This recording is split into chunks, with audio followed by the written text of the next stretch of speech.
Assalamualaikum warahmatullahi wabarakatuh. Bismillah, walhamdulillah, wasta'inu billah, la hawla wa la quwwata illa billah. Allahumma salli ala sayyidina Muhammadin ibni Abdillah wa ala alihi wa ashabihi wa man wala, amma ba'du. Para ikhwan rahimakumullah, alhamdulillah, malam ini kita diberi kesempatan oleh Allah Subhanahu wa ta'ala untuk berkumpul di Zawiyah Tarbiyah At-Tijaniyah. Dan dalam kesempatan yang sangat berharga ini kita akan membahas satu tema yang sangat penting bagi orang-orang yang mengamalkan thariqah secara khusus, karena ini adalah tanda keberhasilan orang dalam berthariqah. Jadi sebelum saya mulai, tanda-tanda keberhasilan kita berthariqah itu bukan tambah kaya. Jadi bertambahnya kekayaan belum tentu itu hasil dari berthariqah, bisa jadi ujiannya orang thariqah. Kenapa? Banyak kejadian ikhwan ketika masih melas, ketika masih belum punya uang, kalau perlu nginep di zawiyah. Kan gitu kenyataan kan? Begitu dibuka rezekinya oleh Allah, sibuk dengan bisnisnya, sulit datang ke zawiyah. Oleh karena itu, jadi keberhasilan dalam bisnis bukan, jangan dijadikan tolok ukur berhasil tidaknya kita berthariqah. Termasuk juga kalau kita mendapatkan banyak musibah, kalau kita banyak mendapatkan musibah, juga jangan terlalu dikait-kaitkan apakah ini gara-gara berthariqah atau tidak. Gitu. Karena banyak masalah musibah ini, permasalahannya bukan satu faktor, banyak faktor. Oleh karena itu, ayo kita kembali kepada Al-Quran dan Sunnah Rasulullah Sallallahu Alaihi Wasallam, di mana kita berthariqah adalah mengamalkan kandungan Al-Quran dan juga meniru sunnah Rasulullah Sallallahu Alaihi Wasallam. Salah satunya indikasi keberhasilan berthariqah yang paling nyata dan paling positif adalah ketika seorang ikhwan dapat busyra, dapat berita gembira. Apa berita gembira yang terbaik? Ru'yatun Nabi Sallallahu Alaihi Wasallam, melihat, bertemu atau bermimpi Rasulullah Sallallahu Alaihi Wasallam, dari mimpi yang berupa isyarah kalau itu Rasulullah, sampai kepada mimpi yang jelas melihat wajah Nabi Sallallahu Alaihi Wasallam bagi mereka yang memang punya kekuatan. Karena orang kalau tidak punya kekuatan, jangankan melihat langsung, mimpi saja tidak akan mampu. Jadi, terus bagaimana orang yang mimpi, orang yang bertemu Nabi dalam sadar? Apakah mungkin? Ini yang jadi sengketa di kalangan umat Islam. Wabil khusus, ya dari kita golongan Ahlus Sunnah wal Jamaah dengan orang-orang yang di luar Ahlus Sunnah wal Jamaah, Ini ingkar seingkar-ingkarnya. Termasuk juga yang ngaku Ahlus Sunnah wal Jamaah banyak yang ingkar. Bisa karena ketidaktahuannya, bisa juga karena kepentingannya terganggu. Contohnya pengingkaran pemerintah Malaysia. Karena pemerintah Malaysia dulu ketika Azhari Muhammad yang membentuk Al-Arqam mengatakan wiridnya Aurat Muhammadiyah yang didapat langsung dari Nabi Sallallahu Alaihi Wasallam dalam talqin sadar kepada dia. Ketika dia berdakwah hanya berdakwah agama, pemerintah tidak peduli. Bahkan karena banyak jemaahnya, pemerintah Malaysia mendekati. Itu. Tapi begitu dia merambah ke ekonomi, ketika dia juga menggarap ekonomi kemudian maju, maka disitulah mulai ada kecemburuan. Kenapa? Setelah maju ekonomi biasanya ke politik, maka dari situlah dibantai habis-habisan, sehingga sampai pada dilarang dan dinyatakan sesat. Itu. Setelah itu Tijani masuk Malaysia. Jadi Tijani masuk ke Malaysia, dan Tijani pun mengklaim bahwa karena memang seperti itu adanya, wirid Thariqah Tijani adalah miliknya Rasulullah yang secara langsung diwariskan kepada cucunya Syekh Ahmad bin Muhammad At-Tijani radhiyallahu an. Kemudian mereka dengar kalau Tijani berasal dari Rasulullah dalam Yaqtah, maka orang-orang Wahabi yang masuk ke jantung urusan agama Malaysia yang namanya JAKIM, Jabatan Kemajuan Agama Islam, yang sudah dikuasai oleh Wahabi, lulusan-lulusan Ummul Qura, lulusan Riyadh dan sebagainya, mereka beramai-ramai membantai Tijani. Hampir dilarang, tapi alhamdulillah Allah masih menjaga. Alhamdulillah juga saya dilibatkan dalam pembelaan itu. Saya datang bersama cucu guru kita Syekh radhiyallahu anhu, Syekh Muhammad Al-Habib bin Sidi Muhammad At-Tijani radhiyallahu anhu, datang bersama beliau dan bersama Syekh Umar Mas'ud. Dan di mana Syekh Umar Mas'ud ini adalah seorang guru besar, bukan ilmu agama, guru besar di bidang ilmu ekonomi syariah, lulusan Cambridge dan lulusan Harvard. Jadi dia kuliahnya termasuk di Amerika dan di Inggris, dan dia menjadi ketua asosiasi pelajar Islam di seluruh dunia pada zaman beliau jadi mahasiswa. Di samping itu beliau adalah murid, salah satu murid dari Syekh Muhammad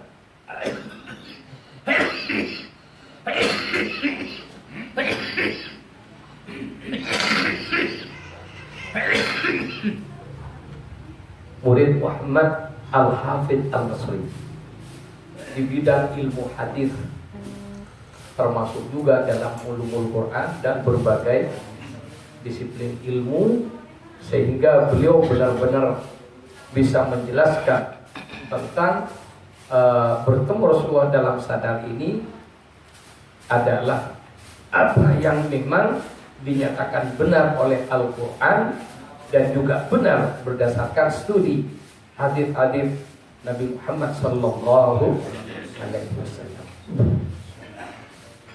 Para ikhwan rahimakumullah, kita langsung pada pokok masalah.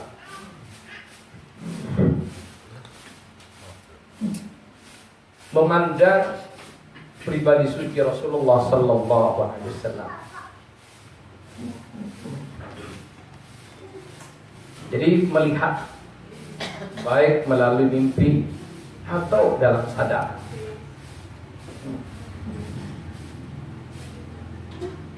Kemudian yang harus kita perbaiki pertama adalah keyakinan kita. Orang Islam yang tidak ngerti dengan martabat kenabian, tidak mengerti dengan martabat kerasulan, tidak mengerti dengan martabat kewalian, tidak mengerti dengan martabat kesyahidan, itu berkeyakinan mereka begitu wafat sudah wafat sebagaimana orang lain. Ini orang Islam pada umumnya. Sehingga orang Islam pada umumnya menganggap Nabi wafat dan sama dengan orang lain. Kewafatannya sudah selesai dan tidak ada manfaat lagi setelah beliau wafat. Bahkan sampai mengharamkan tawassul kepada beliau karena beliau sudah wafat dan mengatakan bahwa tidak ada manfaatnya apapun. Akan tetapi Allah Subhanahu wa taala memberikan peringatan dalam firman-Nya di Al-Qur'an. Yang pertama di surat Al-Baqarah ayat 154. Allah menyatakan wala taqulu liman yuqtalu fi sabilillahi amwat bal ahya'un walakin la tash'urun. Janganlah kalian berkata, ojo ngomong kata orang Jawa, liman untuk orang-orang yuktalu yang terbunuh, yang wafat, dan kewafatannya karena terbunuh fi sabilillah, dalam perjuangan menegakkan agama Allah. Amwat, mati. Jadi jangan bilang mati kepada para syuhada. Ini yang menyatakan Allah Subhanahu wa taala. Untuk orang-orang yang syahid di jalan Allah dilarang mengatakan mati. Bagaimana dengan pimpinannya syuhada? Andaikan tidak ada Rasulullah, tidak ada syuhada. Betul atau tidak? Dan Rasulullah syahid, wafatnya karena racun. Itu. Jadi dia syahid. Sayyidina Abu Bakar syahid, Umar syahid, Sayyidina Uthman syahid, Sayyidina Ali syahid. Makanya saya juga heran ada orang katanya ingin membela agama Allah pakai kekebalan. Takut mati saya. Jadi mereka itu nyari mati. Kenapa? Terhormat mati dalam perjuangan menegakkan agama Allah. Terhormat. Sampai Sayyidina Khalid bin Walid, karena dia mati di atas ranjang, artinya bukan mati dalam peperangan. Sementara dia sudah berperang kemana-mana ikut Rasulullah, sampai wafatnya Rasulullah tetap dia berperang di jalan Allah. Apa? Yang dia cita-citakan ingin mati dalam peperangan. Karena bagi mereka kehormatan. Tapi ujung-ujungnya dia wafat di atas tempat tidur, nangis. Nangis karena tidak dapat syahid dalam peperangan. Kalau kita katanya mau bela aja agama Allah, enggak, kesana kemari nyari kekebalan. Nah ini balik. Jadi sekali lagi Allah melarang, wala taqulu, jangan ngomong kamu kepada orang-orang yang mati di jalan Allah itu mati. Orang yang terbunuh di jalan Allah itu jangan ngomong mati kalian. Bal ahya, mereka itu hidup di sisi Allah Subhanahu wa taala sebagaimana kehidupan kita, cuma alamnya berbeda. Kita di alam dunia, mereka di alam barzakh. Tapi tidak seperti orang lain. Walakin la tashkurun, tapi kamu tidak bisa merasakan kehidupan mereka. Ini aja. Kenapa? Ya mereka sudah gaib dari mata zahir kita. Karena mata kita tidak tembus ke alam gaib. Terhalang oleh nafsu kita, terhalang oleh sifat-sifat mazmumah kita, terhalang oleh dosa-dosa kita sehingga hati kita gelap, mata hati kita tidak bisa melihat. Yang bisa melihat hanya mata kepala doang. Dan yang bisa dilihat yang ada di depan, di belakang tembok sudah lepas. Itu. Yang kedua, di surat Al-Imran ayat 169. Jadi Allah pun juga memberikan peringatan kepada kita, wala tahsabanna. Jadi dikasih nun taukid. Jadi hisab atau menganggap, ya menganggap atau apa ya? Jadi janganlah kalian menganggap, beranggapan. Alladzina yuqtilu fi sabilillah, kepada orang-orang yang terbunuh dalam perjuangan menegakkan agama Allah. Amwatan, sebagai orang-orang yang mati sebagaimana manusia yang lain. Bal ahyaun inda rabbihim, mereka hidup di sisi Allah. Yurzakun, dan mereka itu tetap dapat rezeki dari Allah Subhanahu wa taala. Kehidupannya lebih baik. Kalau di dunia masih pening-pening, pening politik, pening ekonomi, pening macam-macam. Tapi mereka sudah lepas dari itu semua, sehingga mereka ya bahagia di sisi Allah. Yurzakun, dapat rezeki. Saya tambahkan dalam kesempatan ini satu cerita nyata. Allah tunjukkan bahwa orang-orang yang mati di jalan Allah itu benar-benar hakikatnya hidup. Pada tahun 50 Hijriah, ya, ketika Muawiyah bin Abi Sufyan menjadi Amirul Mukminin di kota Madinah. Jadi zamannya Muawiyah jadi penguasa setelah Sayyidina Ali radhiyallahu anhu. Jadi kerajaannya Muawiyah dipindah ke Damaskus, ke Syria sekarang. Di sana pusat kerajaan Islam, bukan di Madinah lagi. Setelah wafatnya Sayyidina Ali. Kemudian pada saat itu terjadi hujan lebat di Madinah, dan kuburan syuhada Uhud tergerus air. Jadi banjir, jadi tempat pemakaman syuhada Uhud tergerus air, sehingga yang terjadi banyak mayat-mayat yang dikubur di pemakaman Uhud itu, syuhada Uhud itu, yang keluar. Jadi Masya Allah, karena mereka dikuburkan secara massal. Ada yang berpegangan tangan, bahkan mereka seger. Ada yang satu jenazah ya yang terpisah. Dan orang Arab biasanya kalau bikin kuburan itu dibikin lubang.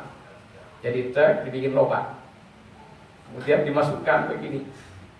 Lah ketika ditarik, mereka tergores oleh tanah cadas, kan tanah di sana keras. Luka, mengeluarkan darah. 50 tahun setelah wafatnya, jasadnya seger ketika luka mengeluarkan darah. Bukan hanya seperti itu, tangan satunya ini kayak orang tidur aja, mendekat lukanya, sehingga sebelum dikuburkan diperban lagi oleh yang bertugas agar supaya luka itu tidak mengalirkan darah. Baru dia tangannya berhenti, tidak megang lukanya. 50 tahun.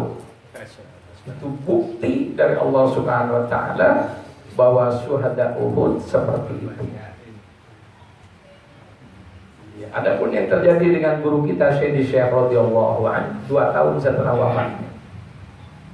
Di 2 tahun setelah wafatnya itu jenazah beliau dicuri oleh cucunya, oleh putra-putranya, karena ingin dibawa ke tempat kelahirannya di Aljazair. Jadi pada suatu malam dicuri dari makbara di Fas itu. Ya setelah keambil dimasukkan kota, mau dibawa dan masih seger. Ya mungkin karena buru-buru paku kotanya nancep ke paha beliau. Nah, ketika diniko dibalikin, mau dimandikan ulang, maka madzhab Maliki harus dimandikan ulang, disolatin ulang.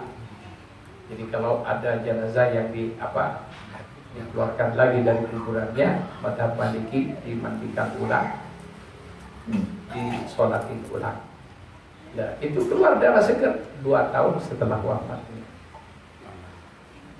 Itu guru kita Syekh Syekh Allah. Jadi kita dilarang oleh Allah punya anggapan mati sebagaimana orang lain kepada orang-orang yang wafat dalam perjuangan menegakkan agama Allah Subhanahu wa taala. Ini ayat Qur'annya. Jadi kalau mereka yang mati di jalan Allah itu hidup di sisi Allah. Ya karena hidup, ya orang-orang tertentu bisa bertemu.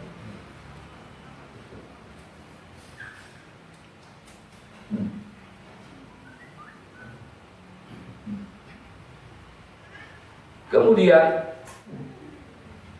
bukti-bukti yang lain hadis Nabi tentang Isra dan Mi'raj.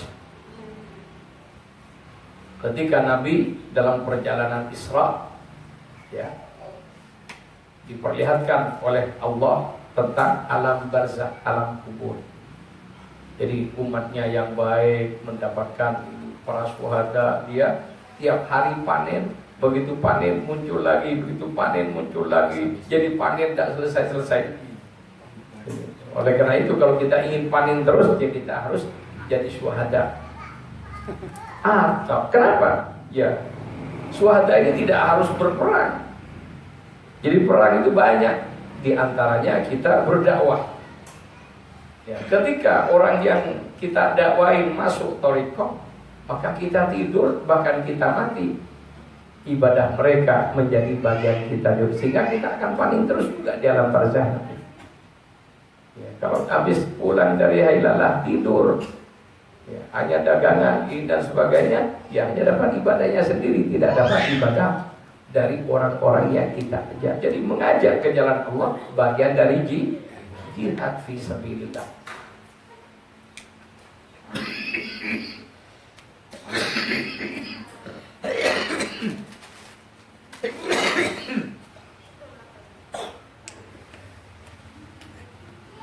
Para ikhwan rahimakumullah, termasuk juga hadis tentang Isra Mi'raj, di mana Rasulullah sallallahu alaihi wasallam itu bertemu dengan para nabi. Bertemu dengan para nabi, dan dalam pertemuan itu mereka sholat berjamaah di Masjid Al-Aqsa, dan Nabi sallallahu alaihi wasallam menjadi imam mereka. Sehingga ya para nabi terdahulu hidup semua di sisi Allah, termasuk pimpinan para nabi, nabi kita Rasulullah sallallahu alaihi wasallam. Jadi ini poin pertama. Orang-orang yang melihat nabi baik dalam mimpi, apalagi yang diberi karunia besar oleh Allah melihat nabi dalam sadar, itu tidak akan terjadi kecuali yang bersangkutan adalah wali Allah. Jadi di antara persyaratan itu adalah mereka adalah walinya Allah, dan melihat nabi adalah tanda kewalian yang paling sahih dari tanda-tanda yang lain. Adapun kelebihan supranatural, jadi ada orang sakti mandraguna, belum tentu wali. Sekali lagi, orang yang punya kekuatan hebat, kekuatan supranatural, belum tentu wali. Ya contohnya limbat saja bisa. Sakti. Iya kan? Iya. Limbat saja bisa. Udah belajar ngaji sekarang. Ya, tidak harus wali. Mak lampir bisa, nini pelet bisa. Itu. Dan orang-orang Hindu banyak yang sakti.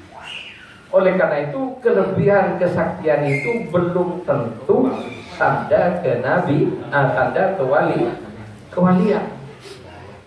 Karena banyak orang sekarang ini begitu ada orang punya kelebihan dikit aja sudah pada silap.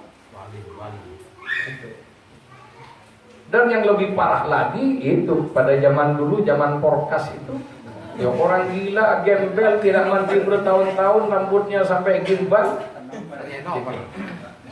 Kemudian ditanyai nomor, ya heran juga. Orang kalau sudah kadung gila, lebih gila daripada orang gila. Ya kayak sekarang ini, kok ada orang gila ngejar-ngejar kiai, ngejar-ngejar ustaz. Ya, gila-gila apa ya? Gila-gila itu. Jadi itu. Jadi sekali lagi kelebihan supranatural, ya, kesaktian belum tentu itu tanda kewalian. Bahkan bisa saja itu kelebihan yang didapat karena bersekongkol dengan bangsa jin. Kalau bersekongkolnya itu dengan bangsa jin dengan cara yang dilarang oleh agama, maka orang itu syirik. Tapi kalau bersekongkolnya dengan bangsa jin itu dia menguasai, seperti contohnya Nabi Sulaiman, tentaranya bangsa jin. Jadi orang yang punya hubungan dengan bangsa jin belum tentu syirik. Nabi Sulaiman tentaranya jin. Jadi kalau ketemu jin, nyuruh jin kerja langsung syirik, Nabi Sulaiman gimana? Lebih syirik lagi. Ya itu. Jadi keyakinan dalam agama ini harus hati-hati. Jangan krak-krik cangkrik semua orang jadi sirik. Itu krik. Nah, semua dituduh sirik. Datang ke kuburan sirik. Lah gimana datang ke kuburan langsung sirik? Itu. Jadi lihat dulu prakteknya, tapi juga hati-hati. Makanya saya ngatur yang benar kalau ziarah. Sekarang kita lanjut pada pengertian waliullah, di mana waliullah inilah yang mampu bertemu dengan Nabi.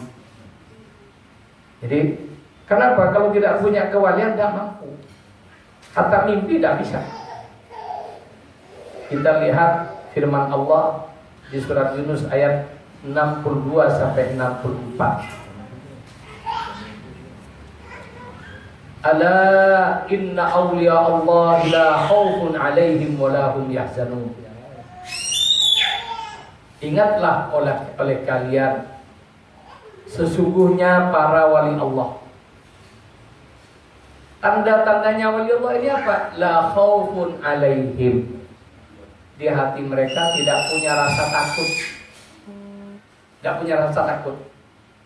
Tolong jerit-jeritnya mengganggu ini, dibawa ke depan aja. Jadi la khaufun alaihim. Di hati mereka tidak ada rasa takut, bahkan tidak takut mati. Jadi kalau masih punya rasa takut belum wali. Jadi kalau wali punya rasa takut dipecat kewaliannya. Kenapa? Syaratnya wali tidak punya takut, kecuali hanya satu, takutnya kepada Allah. Kalau masih takut kepada selain Allah belum wali. Takut miskin. Oh nanti kalau saya ngomong begini dibenci orang. Kalau dibenci orang bisnis saya macet. Ya, takut ngomong bener berarti dia bukan walinya Allah. Karena resikonya ngomong bener itu dibenci orang. Oleh karena itu udah usah heran kalau ada kiai dibenci orang. Kalau ada kiai dicari-cari aparat. Karena ini dibilang ini teroris dan lain sebagainya, tidak usah heran. Kenapa? Nabi juga diusir dari Mekah. Setiap hari Nabi mengalami kondisi ingin, ya, banyak orang ingin membunuh Nabi. Sepanjang hidup Nabi, Nabi itu selalu dalam kondisi tidak aman. Tidak usah heran. Jadi para aulia la khaufun alaihim, di hati mereka tidak ada rasa takut. Sehingga kalau memang wali Allah, dia akan bicara benar-benar salah-salah dan tidak akan pakai ya ini tedeng aling-aling. Wala hum yahzanun, dan mereka itu tidak mempunyai duka cita dengan apa yang ada di alam semesta. Jadi seperti sekarang begini, para aulia tenang-tenang aja. Oh ekonomi sekarang begini, para aulia tenang-tenang aja. Kenapa? Dia memandang semua yang terjadi berjalan sesuai dengan kehendak Allah Subhanahu wa Ta'ala. Kalau sudah Allah menghendaki, dia taslim. Jadi tidak protes, dijalani apa yang ada. Tidak punya duit, bersabar. Banyak duit, bersyukur. Tengah-tengah juga artinya para aulia itu enak saja kehidupannya. Kalau kita kan enggak, begitu duit sudah tipis, tolak-tolak, gimana ini? Gimana? Apalagi kalau sudah habis, tambah lagi. Tolak-tolaknya tambahkan. Kemudian nyalain amalannya, jangan-jangan salat Fatih ini tidak jos. Itu. Banyak ikhwan tanya gimana? Gimana kayak biar tidak punya utang? Ya gampangnya ngutang. Kenapa kita kok banyak utang? Karena kita tidak punya duit, ingin sesuatu, diturutin keinginannya, terpaksa ngutang-ngutang. Ya coba tidak ngutang, ya tidak punya duit, doang. Jadi orang yang bisa mengendalikan keinginannya, tidak punya duit, diam, bersabar, tidak ngutang. Itu. Tapi kalau tidak bersabar, aku lagi, ini lagi, akhirnya numpuk-numpuk. Itu. Kalau sudah gitu, amalan disalahin. Gitu. Jadi ini masalahnya kayak gitu. Dan juga ada permasalahan yang lain ya, banyak kita itu ketika bekerja dapat kesempatan kerja kurang serius mengerjakan. Ini juga kelemahan orang Islam. Gitu. Jadi rata-rata kurang tahan banting. Jadi kembali kepada pokok masalah, la khaufun alaihim wa la hum. Jadi para aulia syarat pertama tidak punya rasa takut. Mati aja juga tidak takut mereka. Ditodong mereka tidak takut. Apa? Contoh mereka Nabi sallallahu alaihi wasallam. Nabi ditodong, tidur ditodong. Muhammad, siapa yang bisa menyelamatkan kamu dari pedang saya, kata orang Badui, orang Arab ketika dalam peperangan Nabi. Istirahat sendirian, ditodong. Muhammad, siapa bisa nyelamatin kamu? Nabi ya bangun dari tidurnya, dilihat orang yang menodongnya, kemudian Nabi menjawab Allah tanpa rasa takut sedikit pun. Kenapa? Ya wali saja kalau takut dipecat, apalagi Nabi. Itu. Bahkan Nabi Zakaria, wafatnya Nabi Zakaria kan digergaji sama orang Yahudi. Ya, jadi ketika dia dikejar, lari sampai di tengah hutan ada kayu gede. Dibilang, kayu, bukalah diri kamu, saya mau bersembunyi dalam diri kamu. Bersembunyi dalam kayu, kemudian hilang di tengah hutan, dicari kemana-mana nggak ada. Iblis kasih tahu kalau dia ada dalam kayu. Akhirnya ya dia dipotong kayunya. Setelah itu digergaji. Ketika gergaji sudah mulai dekat dengan kepala beliau, malaikat Jibril datang. Kamu dapat salam dari Allah Subhanahu wa Ta'ala. Apa katanya ya Jibril? Ya, kalau kamu ingin selamat, bisa saya selamatkan. Tapi jabatan kenabian kamu lepas. Kalau kamu bertahan dengan martabat kenabianmu, jangan ngeses ketika gergaji menyentuh tubuh kamu. Ngeses saja. Ini beratnya martabat kenabian. Ini mau dibilang wali, baru dikejar rampok saja pada teriak-teriak. Jadi la khaufun alaihim wa la hum. Dari mana asalnya la khaufun alaihim wa la hum yahzanun? Alladzina, orang-orang itu semua amanu. Karena keyakinannya kepada Allah sudah pol. Kalau kita ini belum yakin, percaya. Ya kita ini pada Allah percaya, yakin betul, belum. Itu. Buktinya, ya kalau kita belum yakin kepada Allah, coba nanti ada temannya nelpon, nanti jam 2 ketemuan, ya apa? Tak kasih duit kamu. Datang ke mana? Datang ke mana? Dari Jakarta suruh ke Depok. Jam berapa? Jam 2. Datang ke mana? Naik motor, hilang nggak ngantuknya? Hilang ngantuknya. Kamu tak kasih duit 1 juta, tapi nanti ambil di Depok ya. Jam 2 ketemuan di sana. Hilang ngantuknya. Kenapa? Yakin dengan temannya. Kan gitu. Sama Allah. Coba, rakaataini fi jawfil lail khairum minad dunya wa ma fiha. Bukan hanya 1 juta. Dunia dan seisinya lebih baik 2 rakaat di sisi Allah. Coba siapa yang bangun? Ngantuk. Itu. Ketika alarm berbunyi langsung dimatiin. Sudah disetel. Tapi begitu berbunyi langsung dimatiin, berangkat lagi. Dan langit pertama langsung langit ke-7.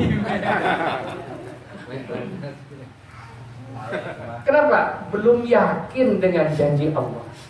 Apalagi dengan Allah, dengan janjinya aja udah gak yakin. Makanya ditinggal. Padahal gede. Dunia dan seisinya tidak ada. Itu. Ini baru 1 juta. Kalau orang yang ngomong, waduh, dikejar. Bahkan banyak orang rela, ya, bertaruh nyawa untuk mendapatkan rupiah-rupiah. Na'udzubillah. Jadi alladzina amanu, karena mereka sudah yakin tembus kepada Allah Subhanahu wa taala, keyakinannya tidak ditawar-tawar lagi. Sehingga karena yakin itu hilang rasa takut. Karena yakin semuanya Allah yang menentukan, maka hilang rasa duka cita, dinikmati semuanya. Jadi kenapa kita kok sering sumpah, tidak punya duit, sumpah? Karena belum yakin kepada Allah.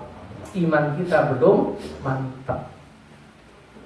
Makanya kita pagi sore membersihkan diri dari dosa-dosa, sehingga mata kita melek bertahap. Setelah tipis dosanya, maka hati kita ini bersih, melek mata hati kita. Tahu melek? Lihat. Ya. Apa bahasa yang paling tepat? Apa melek? Ya. Terbuka mata hati kita. Kemudian masih ini, ya, sudah sadar tapi tidak bisa melek. Kenapa? Nafsunya yang mengungkung hati kita. Akhirnya nafsu harus dibersihkan juga dengan istighfar. Setelah itu hijab-hijab yang lain, sehingga ketika sudah benar-benar bersih, maka akhirnya mata kita terbuka memandang kebesaran Allah Subhanahu wa ta'ala dengan penuh keyakinan. Jadi amanu, baru masuk ke iman. Kalau sudah masuk ke iman, level pertama, orang itu terkuras hatinya. Jadi dikuras apa? Dari rasa takut. Dikuras dari rasa bete. Dikuras dari semua. Kenapa? Selain Allah dikeluarin. La ilaha, tidak ada yang disembah, tidak ada yang ditakuti, tidak ada yang dituju. Dikuras. Takhalli.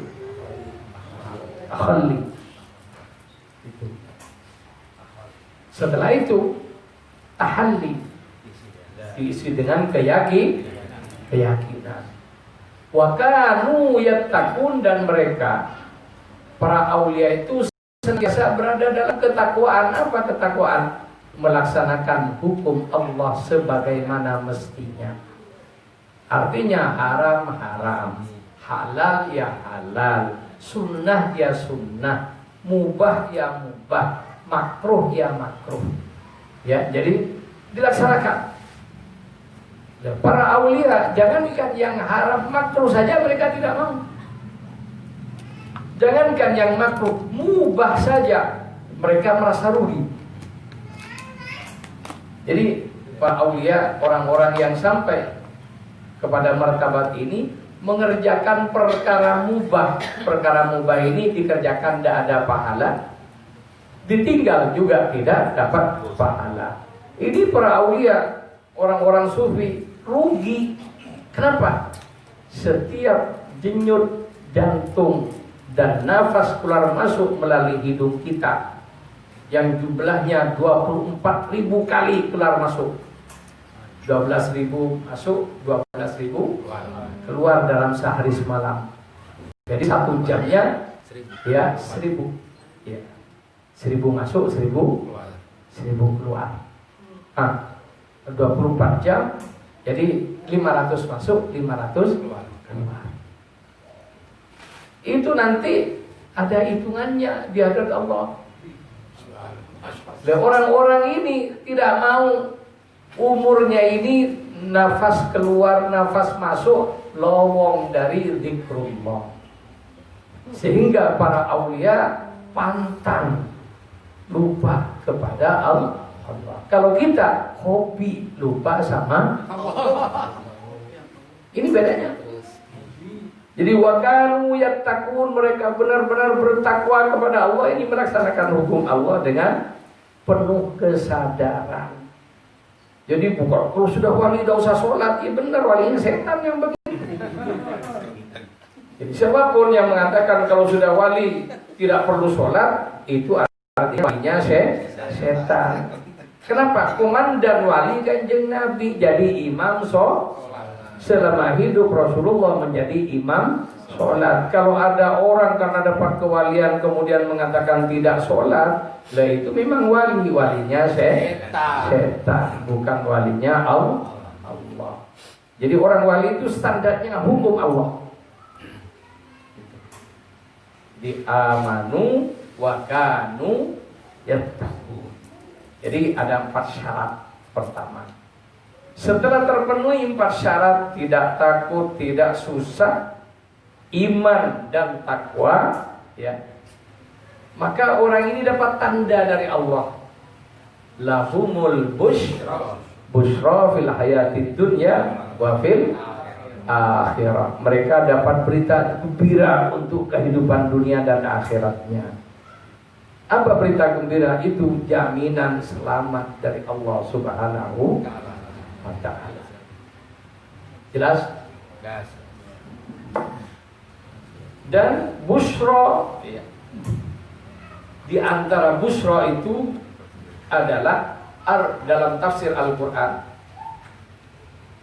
termasuk di antaranya dalam tafsir Ibnu Katsir dinyatakan bahwa busyra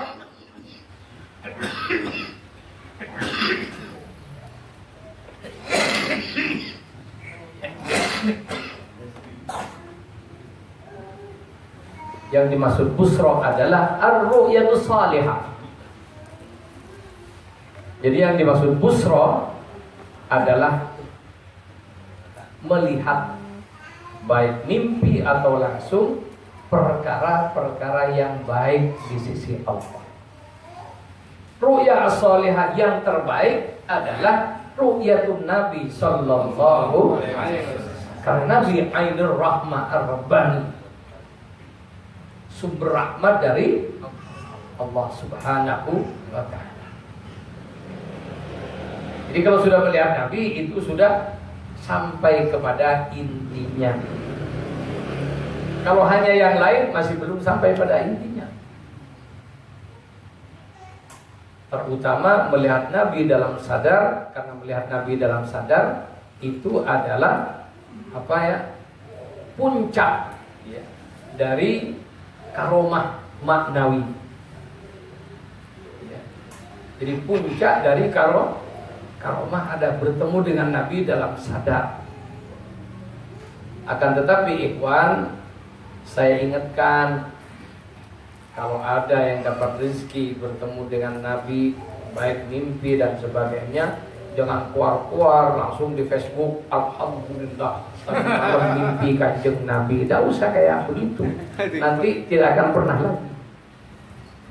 Karena ini apa? Rahasia Allah. Kalau kita dapat rahasia disebarkan ke orang gimana? Bukan rahasia lagi. Cuma kita kasih tahu tentang barang rahasia, terus dikasih tahu ke orang, jangan ngomong-ngomong ya. Saya tadi malam mimpi Kanjeng Nabi, jangan ngomong-ngomong, nanti jangan ngomong-ngomong ya. Bisa 1000 orang jangan ngomong-ngomong. Sama. Gitu. Jelas? Jelas. Jadi cukup disimpan, paling pol nanti musyawarah dengan pembimbingnya, yaitu para muqaddam. Kenapa? Ya takut-takut ada juga ikhwan yang tidak ngerti dengan hal-hal tersebut. Jadi makna busyra Apa mana busyra? An Abi Darda radhiyallahu anhu, diriwayatkan oleh Abi Darda radhiyallahu anhu an Nabi sallallahu alaihi wasallam, dan Rasulullah sallallahu alaihi wasallam fi qaulihi, dalam sabdanya, lahumul, fi qaulihi, dalam menjelaskan firman Allah, lahumul busyra fil hayatid dunya wa fil akhirah, hiya ar-ru'yas salihah yaraha ar-rajulul muslim aw taralahu, basyarahu fil hayatid dunya wa basyarahu fil akhirah al-jannah. Ya, basyarahu fil hayat ad-dunya wa basyarahu fil akhirah al-jannah. Jadi maksud dari lahumul busyra ini adalah diberi oleh Allah mimpi yang baik. Jadi yang mana dia melihatnya atau dia mendapatkan, melihat fenomena tersebut. Busyra fil hayat, jadi mimpi yang tanda gembira untuk kehidupan, dia oleh Allah diberi kekuasaan terhadap dunia. Ubasyara fil akhirah, dan diberitahu juga dengan akhiratnya adalah surga di antaranya. Kemudian sabda Rasulullah sallallahu alaihi wasallam yang diriwayatkan oleh Imam Bukhari, dan ini hadisnya sahih, di mana Nabi menyatakan, man ro'ani, siapapun orangnya yang melihatku, fil manam, dalam mimpi. Jadi kalau kita bermimpi Nabi, fasayarani, nanti orang itu akan melihatku, fil yaqdati, dalam sadar. Jadi orang yang pernah mimpi Nabi, suatu saat akan melihat Nabi dalam sadar. Itu.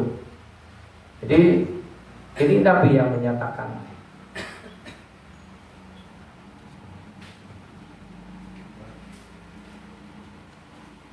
Kemudian pendapat wali. Jadi orang-orang yang berpengalaman, orang-orang yang berpengalaman dalam perkara gaib. Di antaranya adalah Syekh Ali Al-Khawwas rahimahullahu ta'ala. Sami'tu Sayyidi Aliyan Al-Khawwas rahimahullahu ta'ala yaqul, saya mendengar Sayyidi Ali Al-Khawwas rahimahullahu ta'ala yaqul mengatakan, la yaqbulu 'abdun fi maqamil irfani hatta yasiru yajtami'u bi Rasulillah sallallahu alaihi wasallam yaqdatan wa musyafahatan. Jadi dalam kitab Rimah jilid 1 halaman 210 ada perkataan di antara aulia yang menyatakan Sayyidina Ali Al-Khawwas. Apa kata beliau? Tidak sempurna hamba, ya, la yaqul abdul, hamba itu belum sempurna fi maqamil irfan, dalam makom atau derajat makrifah kepada Allah. Jadi tanda makrifah itu bukan melihat Allah, karena tidak ada yang mampu melihat Allah. Jadi tanda makrifah itu melihat Rasulullah. Jadi la yaqulu 'abdun fi maqamil irfan hatta yasiru yajtami bi Rasulillah, sampai orang itu bisa berkumpul dengan Nabi, bertemu Nabi, yaqdatan, dalam kondisi sadar, wa musyafahatan, dan musafahah, berhadapan-hadapan. Jadi karena ada orang mimpi Nabi tidak dilihat oleh Nabi. Ada mimpi Nabi dimarahin sama Nabi. Ada. Gitu. Jadi di sini Nabi senang dan menyatakan senang dengan yang bersangkutan. Itu tanda sebaik-baiknya ar-ru'yah as-salihah.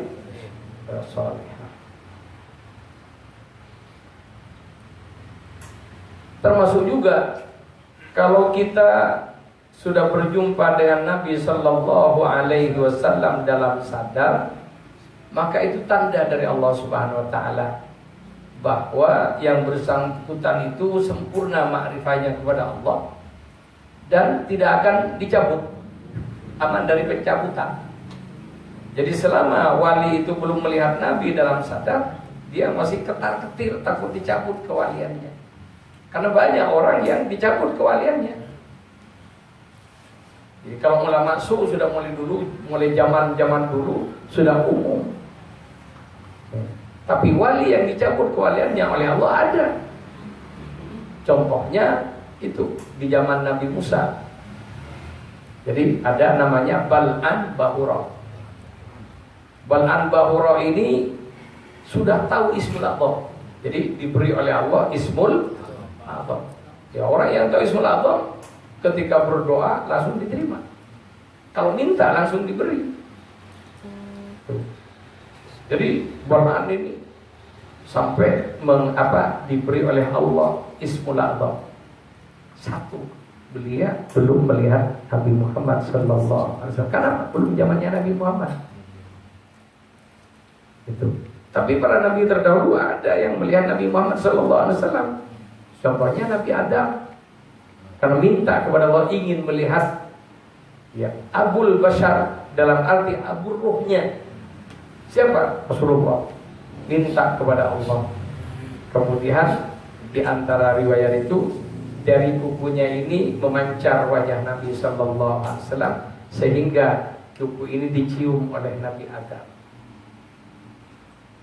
Di antaranya juga kan ada kalau kita mendengar suara adzan pada asyhadu anna Muhammadar Rasulullah ini dicium ya kuku ya.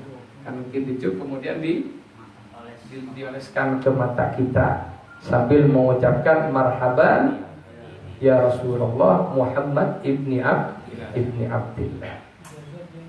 Itu ya silakan dibaca.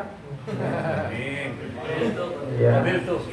Jadi itu Nabi Adam ingin melihat wajah Nabi. Dengan senangnya kalau melihat wajah Nabi Adam mencium, dikecup, kemudian diusapkan ke mata beliau. Para ikhwan rahimakumullah, jadi orang yang bertemu dengan Nabi dalam sadar itu aman. Dijelaskan dalam kitab Al-Jaisul Kafir halaman 56. Wa min fawaidis salati 'ala Nabi sallallahu alaihi wasallam. Dan di antara faedah-faedah keutamaan berselawat kepada Nabi sallallahu alaihi wasallam, annaha sesungguhnya Fakor Rabbul Abda minhu sallallahu alaihi wasallam. Karena selawat itu mendekatkan hamba kepada Nabi. Semakin banyak selamatnya semakin dekat dengan Nabi. Hatta yaltaqi mahu yaltatan. Puncaknya akan bertemu dengan Nabi dalam kondisi sadar. Wa bidzalika ya'manu minas salbi. Dan dengan sebab telah bertemu Nabi dalam sadar itu, yang bersangkutan itu aman dari pencabutan iman, dari pencabutan martabat kewalian. Bal'an Bahora dipecat kewaliannya dan juga sah imannya. Gara-gara apa? Ya itulah. Jadi 3 ta itu, tahta, wanita, harta itu sangat-sangat bahaya. Bal'an Bahora adalah seorang yaitu yang mempunyai martabat kewalian, sudah tahu Ismul A'zam, kalau berdoa langsung diterima, kemudian dirayu oleh raja agar mendoakan jelek untuk Nabi Musa alaihissalam.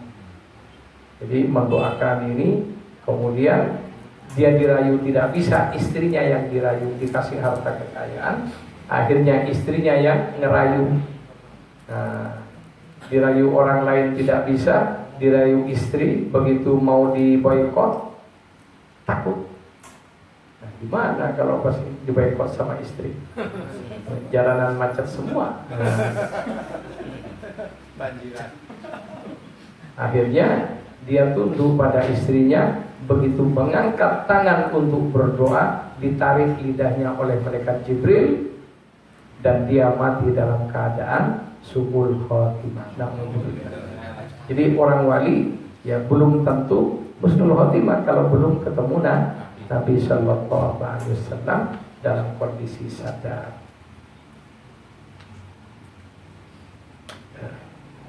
Jadi waqabla liqa al-waliyyu ma'ahu yaqdatan ala khaufin minas salbi. Na'udzubillahi. Jadi kalau wali belum melihat Nabi dalam sadar, ini berada dalam ketakutan, takut dicabut kewaliannya. Kenapa dia? Kalau dicabut ya, Masya Allah, musibah.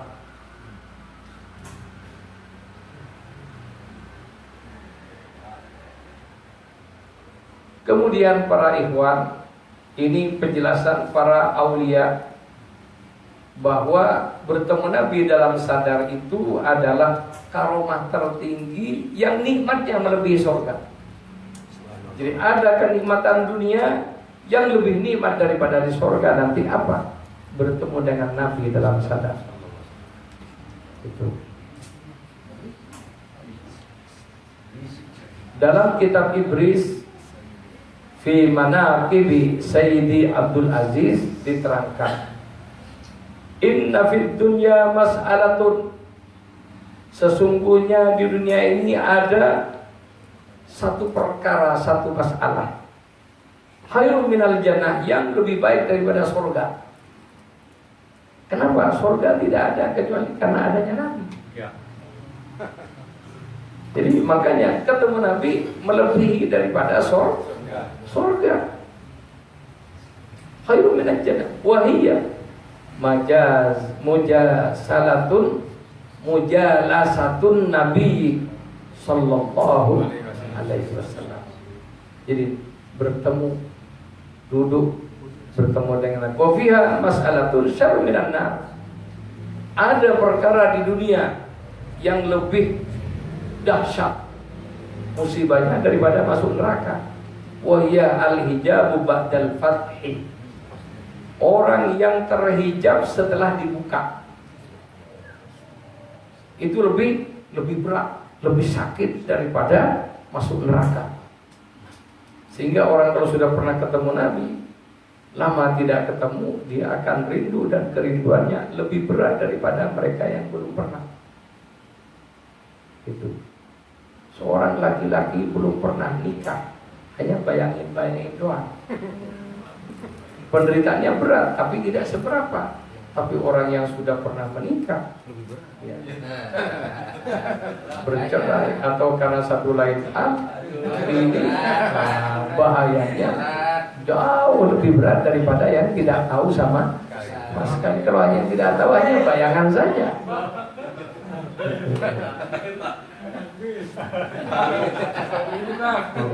Kalau yang demikian itu langsung kontan. Lanjut.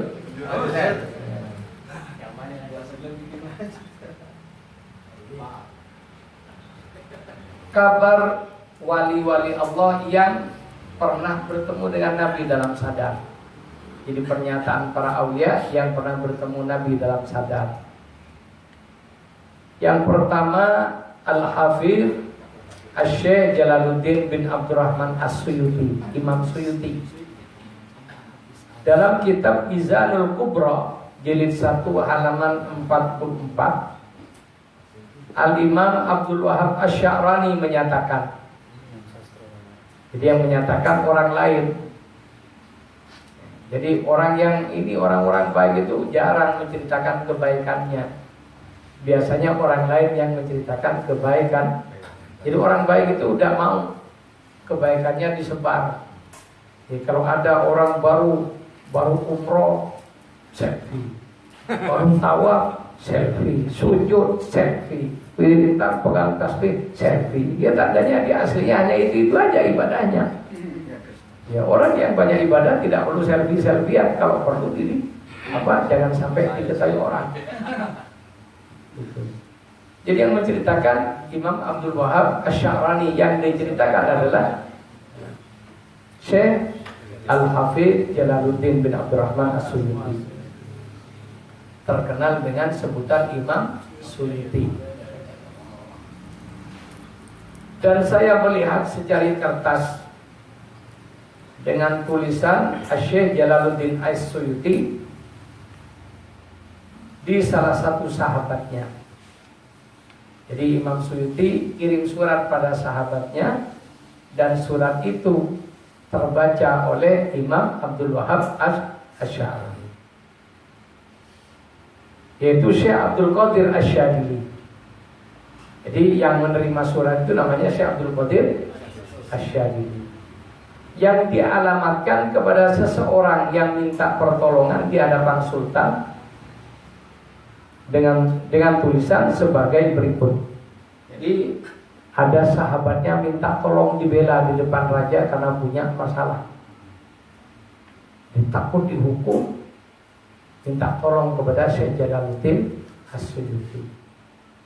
Syekh Jalaluddin As-Suyuti berkirim surat mohon maaf. Isi suratnya, ketahuilah saudaraku bahwa aku telah ijtima, telah berkumpul dengan Rasulullah sallallahu alaihi wasallam dalam sadar yaqadatan, dan bercakap-cakap langsung dengan beliau sebanyak 75 kali.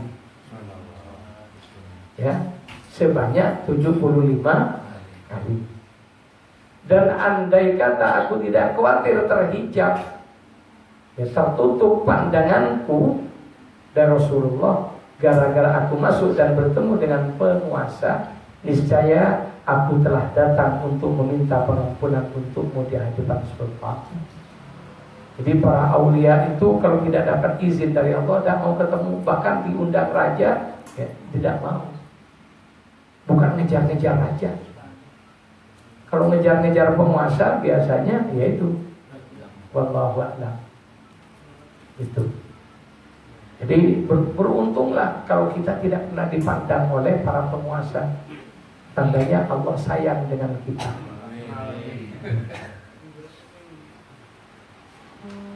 Dan aku adalah salah satu dari para khuddam hadis Nabi sallallahu alaihi wasallam. Jadi Imam Suyuti adalah khuddam hadis. Dan aku membutuhkan untuk mentasqih hadis-hadis yang didhaifkan oleh para ulama hadis dari jurusan atau cara mereka dalam mentasqih. Jadi Imam Suyuti dia mengkhususkan dirinya dalam ilmu hadis dan mentasqih hadis-hadis itu. Cara mentasqihnya bukan pakai model para ulama ahli hadis. Ulama ahli hadis dilihat matan hadisnya, dilihat rawi-rawinya, sambung menyambung. Oh ini ada yang loncat, maka karena ada yang loncat, status hadisnya berkurang kesahihannya. Oh ini ada yang matruk dan lain sebagainya. Dilihat dari rawi-rawinya.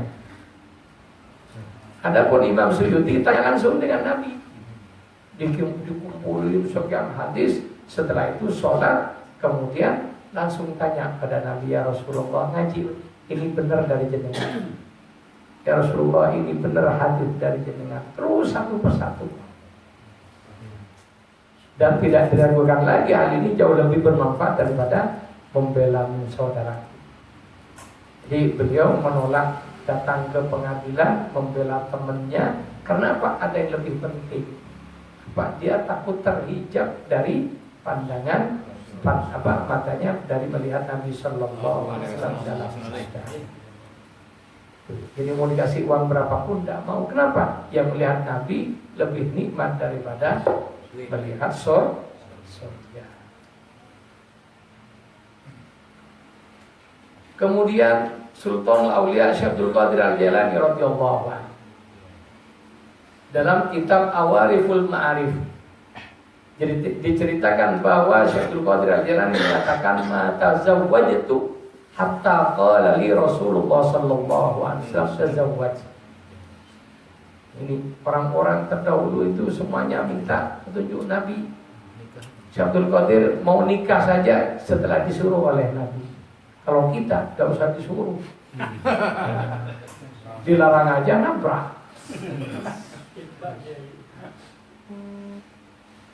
Diceritakan pula bahwa ketika beliau tinggal di Baghdad, beliau ditemui dalam sadar oleh Rasulullah, di mana beliau menyuruh Syekh Abdul Qadir untuk berdakwah kepada sekalian manusia. Tapi beliau tidak pede. Kemudian Nabi menyuruh membuka lisan beliau dan diludahi oleh Nabi 7 kali.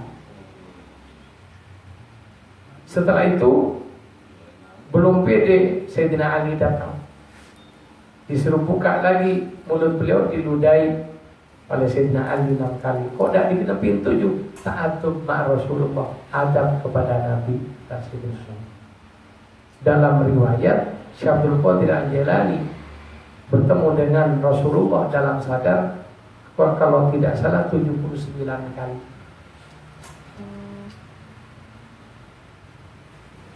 Kemudian yang ketiga, Imam Abdul Wahab Asy-Sya'rani dalam kitab Lataiful Minan dan dalam kitab Uhudul Muhammadiyah, beliau berkata, adraktu bihamdillah jama'atan mimman ra'an Nabi sallallahu alaihi wasallam fil yaqtati wajtama'a bihi. Alhamdulillah, saya bertemu dengan sekelompok orang-orang yang telah bertemu dengan Rasulullah dalam kondisi sadar, dan aku berkumpul dengannya. Dan Al-Imam Asy-Sya'rani menyebutkan di antara mereka itu adalah satu, Sayyidi Ali Al-Khawaz, yang kedua Al-Imam Al-Hafiz As-Suyuti. Dan beliau berkata, dan adalah Sayyidi Ibrahim Al-Madbuli berkata, kami di dunia ini 5 orang yang tidak punya guru kecuali Rasulullah sallallahu alaihi wasallam, yaitu satu Al-Junaid, jadi beliau sendiri, Syekh Abi Madyan, yang ketiga Syekh Abdul Rahim Al-Ghanawi, yang keempat Syekh Abu Su'ud bin Abil Asyair, yang kelima Syekh Abdul Hasan As-Sadi. Dalam satu kesempatan Syekh Abdul Hasan Asy-Syadili berkata, wallahi, demi Allah, laqad akhadtuhu, dan benar-benar aku mengambil ijazah apa? Hizbul Bahar min fi Rasulillah sallallahu alaihi wasallam harfan biharfin, langsung ijazahnya keluar apa? Hizbul Bahar itu dari lisan Nabi huruf per huruf. Ya. Jadi Syekh Abdul Hasan Asy-Syadili itu nerima talqin Hizbul Bahar dari Kanjeng Nabi huruf per huruf. Ya, kenapa? Kok istijabah? Ya karena seperti itu, izinnya jelas. Kenapa banyak orang baca hizib hasilnya ngelindur? Karena tidak punya izin.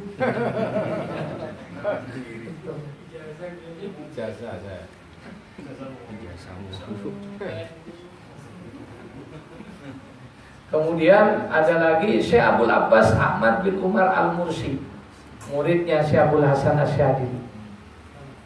Jadi dalam satu kesempatan beliau mengatakan, li arba'una sana, saya selama 40 tahun ma hujibtu an Rasulillah sallallahu alaihi wasallam tarfata aini, tidak pernah terhijab dari Nabi walaupun hanya sekejap mata. 40 tahun tidak pernah terhijab, tidak pernah tidur. Kalau kita doyan tidur, bisanya paling pol dalam mimpi. Ya. Jadi Abdul Abbas Al-Mursi 40 tahun tidak pernah terhijab dari Nabi. Walau hujiba anni tarfata ainin, andaikan aku terhijab dari Nabi sekejap mata aja, ma'adatu nafsi min jumlatil muslimin, saya sudah tidak menganggap diri ini sebagai orang Islam. Kalau kita tidak pernah melihat, kita dinyatakan sebagai orang Islam. Kalau dibilang bukan Islam, tidak terima. Kalau Abul Abbas Al-Mursi, begitu aja beliau Pak, ya tidak ngitung dirinya sebagai Muslim kalau sudah sampai terhijab dari Nabi Sallallahu Alaihi Wasallam. Jadi 40 tahun. Ditanya apa amalannya? Jadi apa amalannya? Dia berselawat perharinya sedikit hanya 30.000. Di Abul Abbas Al-Mursi, dia berselawat tiap harinya berapa? 30.000.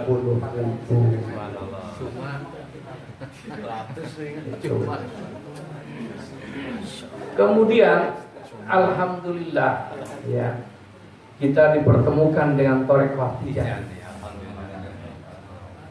di mana Syekh adalah Al-Qutbul Maktub. Jadi kutubnya para wali, yang juga beliau tidak pernah terhalang pandangannya dari Nabi sejak umur 40 tahun sampai wafatnya umur 80 tahun. Tidak pernah terhalang dari Nabi. Kemudian juga Syekh radhiyallahu anhu oleh Allah Subhanahu wa taala diberi martabat dalam kewalian dengan martabat tertinggi, di mana seluruh aulia itu berada dalam asuhannya. Dan nanti kita bicarakan bagaimana Sayyidi Syekh radhiyallahu anhu dari awal dia meniti karir kewalian dari umur 20 tahun sampai 40 tahun, sempurnanya umur 50 tahun. Dan setelah itu beliau berdakwah sampai umur 80 tahun, dan juga bagaimana beliau mendidik santri-santrinya, sehingga jadi kalau para wali yang lain itu punya kitab ya, Thariqah yang lain paling pol 5 judul kitab, yang umum 1 atau 2 judul kitab saja. Tapi Thariqah Tijani ada satu muridnya Syekh Tijani seperti Syekh Ibrahim Nias, dia ngarang kitab sebanyak 75 judul yang dicetak. Konon anaknya 75 juga hafal Quran semua. Umurnya 75. Jadi beliau diberi umur 75 tahun, kitab yang ditulis 75, itu anaknya 75. Serba 75. Kemudian ya, ada lagi ya. Jadi sama-sama muridnya Syekh Ahmad Sukairit. Jadi Syekh Ibrahim Nias juga muridnya Syekh Ahmad Sukairit Al-Ansari, teman seperguruan beliau ya. Wafatnya Syekh Ibrahim Nias tahun 75 wafatnya, dan pernah datang ke istana negara bertemu Presiden Soeharto pada sebelum tahun 75. Kemudian teman seperguruan beliau adalah Syed Idris bin Muhammad Al-Abid Al-Husaini Al-Iraqi. Beliau dijulukin sebagai Imam Suyuti abad 20. Jadi dijuluki Imam Suyuti abad 20. Kenapa? Karena kemampuan dia setara dengan Imam Suyuti. Salah satu kemampuannya, beliau juga banyak mentashih hadis-hadis dan langsung tanya kepada Rasulullah SAW. Syed Idris oleh Allah SWT beri karamah. Beliau, saya tanya kepada murid-muridnya, di antara berita yang saya dapat dari murid-muridnya Syed Idris Al-Iraqi, tiap hari hataman Qur'annya 5 kali. Kayak kita. Jadi sedikit berapa hataman Qur'annya? Iya, selawat Fatihnya sedikit hanya 50.000 kali. Dan kitab yang beliau tulis dari berbagai disiplin ilmu itu lebih dari 200 judul. Yang kecetak sampai sekarang baru 200 judul. Yang belum kecetak masih ada. Teman seperguruan beliau juga Syed Muhammad Al-Hafidh Al-Misri. Beliau adalah gurunya Syed Muhammad Alawi Al-Maliki di bidang ilmu hadis, muhaddits pada zamannya dan juga wali kutub pada zamannya. Syarif Syedi Muhammad Al-Hafidh Al-Husaini Al-Misri, ulama ahli hadis. Orang juga saya tanya ke cucunya. Alhamdulillah saya ketemu dengan almarhum anaknya Syed Ahmad Al-Hafidh Al-Misri yang 3 kali ke Indonesia. Kemudian bertemu sama saya di acara konferensi. Kemudian banyak ngomong-ngomong dengan beliau ya selama 3 kali konferensi. Dan saya dengar dari cucunya ya. Jadi saya dengar dari cucunya kitab yang ditulis oleh Syed Muhammad Al-Hafidh yang tercetak ya, dipublish gratis, tidak dijual ya, karena beliau kalau tidak punya duit tidak nyetak, dicetak terus dibagi-bagi. Kalau saya akan dijual. Itu 200 judul kitab dalam berbagai disiplin ilmu. Jadi ini baru murid-muridnya Syekh Tijani. Kalau muridnya hebat-hebat kayak gitu. Dan ya kalau Nabi mempunyai hayatus sahabat, jadi cerita para sahabatnya Nabi banyak, ada kitab khusus hayatus sahabat. Sedangkan Syekh Tijani mempunyai murid yang mana ada kitab yang khusus berbicara murid-muridnya Syekh Tijani. Di antaranya Kashful Hijab. Kashful Hijab ceritanya murid-murid Syekh Tijani. Yang ada di situ aja sudah ratusan murid yang menjadi wali kutub. Itu. Dan ulama besar di dunia.